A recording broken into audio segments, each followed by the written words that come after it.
Ghost of the Civil Dead is a 1988 prison drama. It's a graphic and disturbing depiction of prison life, and certainly not for everyone. Those people up there are going to pay for what you are doing in here. You remember that? You remember? You remember?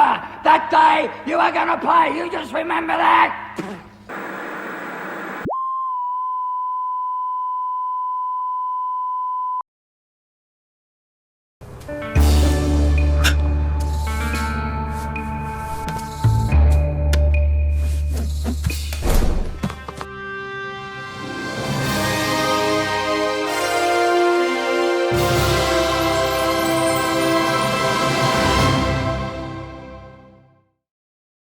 Welcome to Weird Mob Media.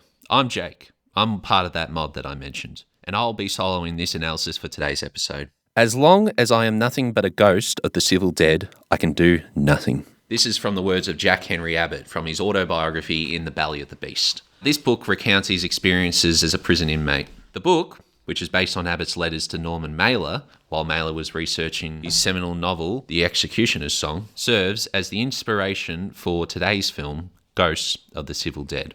Thank you again to Fully Booked in Thornbury, located at 824 High Street, who very generously provided me a copy of the book that I just spoke about. I'll include their address in the description below, but if you're the kind of person who enjoys losing hours browsing through cheap and fantastic literary gems, I honestly couldn't recommend a finer bookshop in Melbourne. If you're an incessant reader like I am, definitely pop in and see what they have on offer. Uncompromising in its depiction of brutal realism, Ghost of the Civil Dead is a 1988 prison drama film by ambitious first-time film director John Hillcoat, who would later go on to direct The Proposition, The Road, and Lawless. Unable to secure the rights to Abbott's memoir, Hillcoat and producer Evan English instead chose to write, produce, and direct an original film loosely inspired by Abbott's book, as well as correctional officer Dave Hale's experiences working at Marion Federal Penitentiary. Marion Federal Penitentiary pioneered the Supermax prison. This came after two correctional officers, Merle Klutz and Robert Hoffman, were stabbed to death by inmates, ultimately leading to the longest lockdown in penal history, lasting over 20 years. Originally conceived as a documentary and loosely inspired by the 1979 film Tattooed Tears, it ultimately evolved into a fictional retelling of these events. The film itself features an ensemble cast featuring David Field as Wenzel, who I particularly remember in Two Hands. You got your keys here, mate? What? Give him your fucking keys. You're not taking my fucking car? It's only going to take 20 minutes. He needs a car. Give him your fucking keys. We just got the gearbox done.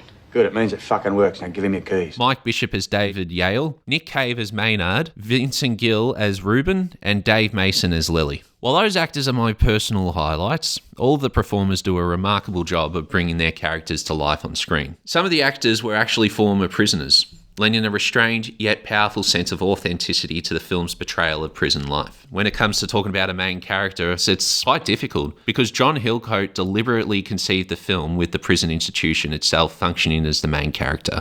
In that regard, the film almost takes on the role of an anthology. Different stories unfold and various motivations emerge, but what begins as individual struggles gradually builds into an ominously tense environment, one in which prisoners become increasingly violent toward both other inmates and correctional officers. This escalation is largely the result of deliberate provocation by goon squads, acting under orders from administration. Recreational items are confiscated, caged exercise is enforced, and extreme body searches are conducted unnecessarily, even filmed. The administration is determined to break the spirit of these volatile men, leaving the correctional officers to deal with the inevitable consequences.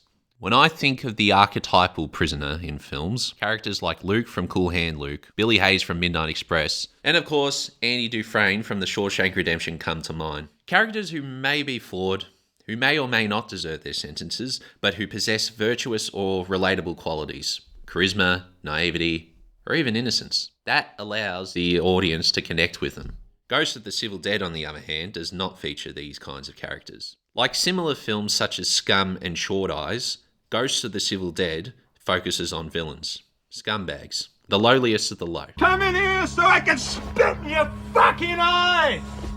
One of the film's sources of inspiration, Jack Henry Abbott, presents correctional officers as the natural enemies of inmates, a belief held by the author himself. Similarly, Their influence on Hale's accounts works in reverse. It's just a job. You're not supposed to get killed just doing your job. Rather than forcing the audience to adopt a particular ideology, the film allows viewers to make their own judgments. Because officially you weren't supposed to have stuff like that. What are your favourite prison films? Let me know in the comments below. If you're enjoying this video, please give it a like. And if you'd like to see more content like this, consider subscribing. It really helps the channel out. Another aspect of this film that can't be ignored is Nick Cave's involvement. During this period in his career, Cave was writing his debut novel And the Ass Saw the Angel, while his band, Nick Cave and the Bad Seeds, were working on their pivotal album Tender Prey. He was originally approached to contribute just to the script. He wasn't given any more roles beyond that. The scenes featuring the ranting, raving lunatic Maynard were written by the musician himself, and inspired by a prisoner he had encountered while in lockup. Afterwards, he was offered the chance to play the character in what would become his acting debut.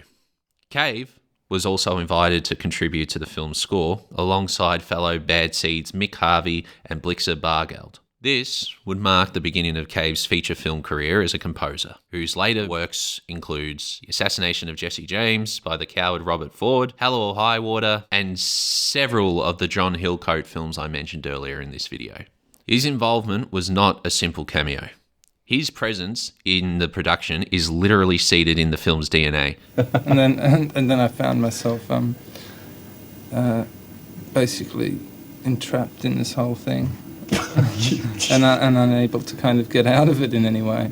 So I've basically spent the last three years of my life, a kind of virtual artistic prisoner. That said, the film derives its creative drive from John Hillcoat and Evan English, respectively. I think there was something like 8 drafts done, and I helped write the first 2 or so. The compositions in Ghosts of the Civil Dead are haunting, from the windpipes of vocalist Anita Lane to the literal windpipe that echoes throughout the track. The music in this film is unsettling and eerie, perfectly suited to convey the harsh realities of prison life. I don't know why I would have wanted to do that. Live my life in a shithole covered in shit. Why would anybody? Overall, this film is a bleak, depressing, and nihilistic ride. It's a graphic and disturbing depiction of prison life, and certainly not for everyone. If you're squeamish or easily offended, I'd suggest skipping this one. However, if you're looking for a confrontational and realistic depiction of life behind bars, you'd be doing your own film-going sensibilities a disservice by avoiding this one. We're Weird Mob Media. I'm Jake, and if you got this far in the video, thank you for watching. Have a good one. Your tits getting bigger? Oh, mate.